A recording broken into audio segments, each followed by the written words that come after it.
1415, King Henry V of England was in France, fighting in the 100 Years' War. His ragtag army of 6,000 men were sick, injured, and starving, surrounded by 36,000 French chivalric knights. Outnumbered 6 to 1 and with no cavalry, his men faced complete annihilation. So before the Battle of Agincourt, King Henry V gathered his men and said these words: "We few, we happy few, we band of brothers.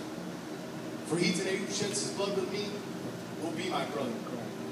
Those words inspired his band of brothers to the greatest upset in military history, changing the course of the world forever. Before you today, 600 years later, is another band of brothers, not used in the destruction of property, but the preservation of it. Not specializing in the taking of life, but the saving of life. Before you today is the City of Miami Fire Department, class of March 18th, 2013, the Incinerators. March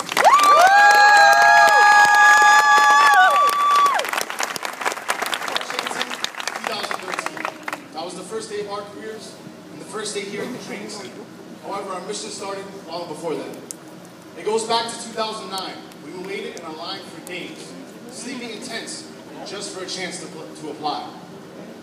It goes back to 2003, when Ariel Torres was in a serious car accident, and he was astonished by the fireman that cut him out of the car and treated his injuries.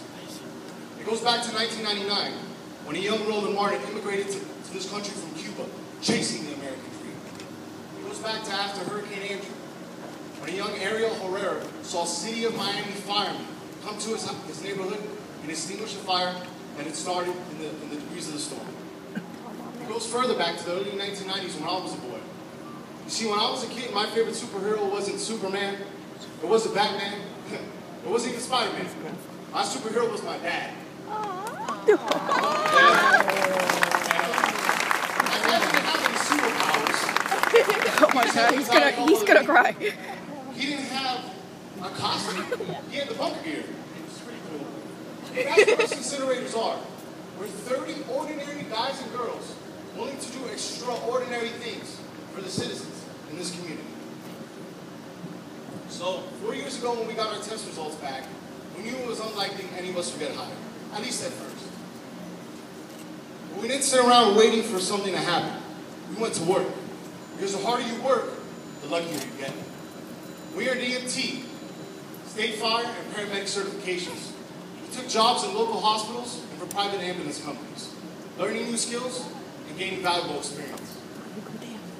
Which takes us back to the lucky day, March 18, 2013. Our first day here, we had little more in common than the desire to put the health and safety of others above our own. But now our lives are forever intertwined. We barely knew each other's names. Now we can pick out each other's silhouettes in the night. We came from different races, religions, and families. But now we are a band of brothers.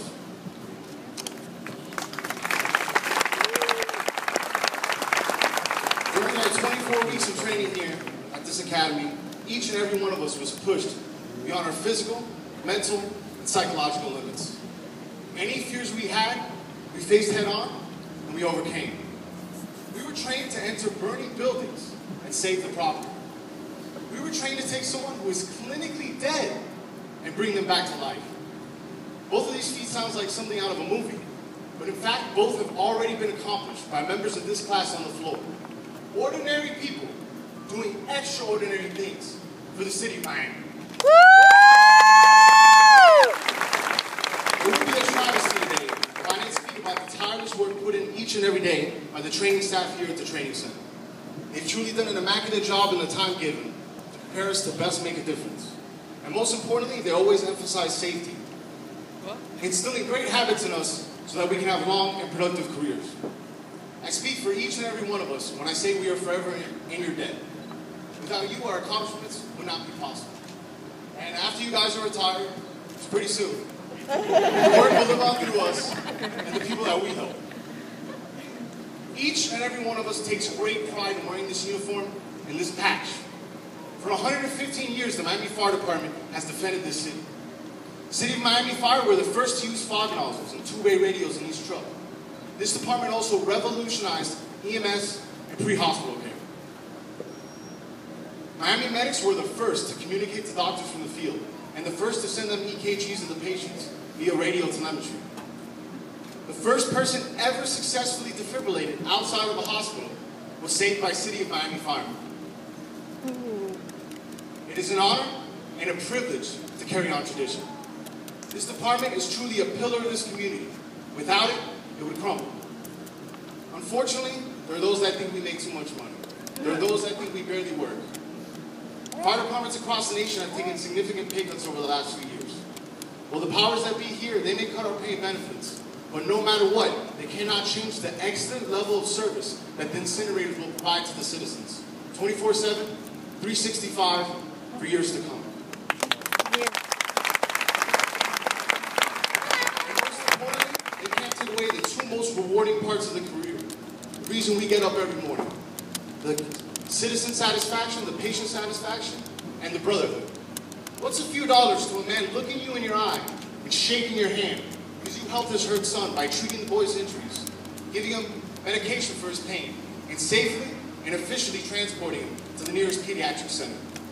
What's a couple benefits and an extra day off to a young lady sincerely thanking you because her grandmother, who was in a deadly heart rhythm, was administered medication by your crew that reset her heart back to normal and saved her life?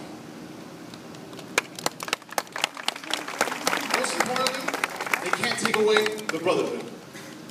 The bond that has developed between each and every one of us and the love we have for each other cannot be put into words, and it cannot be understood by anyone that has been through this. But I will say this. If there was a fire, and any of us called a mayday, it wouldn't matter if the building was leaning over sideways with fireballs shooting out and showing signs of imminent collapse. Each and every one of us, without thinking twice, without thinking once, in fact, not even thinking at all, we would instantly put our life on the line for our brother or sister. For he today who sheds his blood with me shall be my brother. Today is a glorious day for the city of Miami. Transformed into interior attack fire. And these names, Richard Chikbara, Andre Maddox, these names will live on forever. In newspaper reports, TV news reports, stories passed down in our family, stories told to grandkids not yet born by people we have not yet saved. Every single day at this training academy, at the beginning and at the end, we would line up on these drill grounds and we would say the following statement. We will serve the citizens of Miami in a professional manner by providing rapid emergency response and other services to save lives and protect property. That is the mission statement of this fire department. And for years, it has been all of our mission to become part of it. Well, today, right here, right now, my band of brothers, it's mission accomplished.